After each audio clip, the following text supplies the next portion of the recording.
Umid aka, necha yildan beri qurilishda ishlaysiz? Men 25 yildan ortiq bo'ldi qurilish sohasida ishlayman. Shungacha ancha ko'p bino, inshootlar qurilishida qatnashganman. Nega g'ishtni tekis terish muhim va ishda eng ko'p nimaga e'tibor berasiz? Qurilish sohasida g'isht terish bo'lsin, beton ishlari bo'lsin, boshqa shunga o'xshash ishlar bo'lsin, hamma birinchi navbatda loyihadan chetga chiqmaslik va konstruktiv xatolar qilmaslikka juda katta e'tibor berish kerak.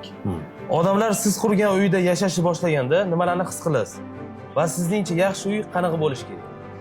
Biza odamlar kelib mana shu uyga bitgandan keyin yashashni boshlaganda biza shu mustahkam sifatlariga juda katta e'tibor berib, qarab shu obyektni bitirganimizdan o'zlarimiz juda xursand bo'lamiz va yaxshi qurilish bo'lishi uchun albatta qurilish sohasida shu loyihadan umuman chetga chiqmaslik kerak, konstruktiv xatolar qilmaslik kerak va qurilish normativlariga javob beradigan sertifikati bor materiallardan foydalanish kerak.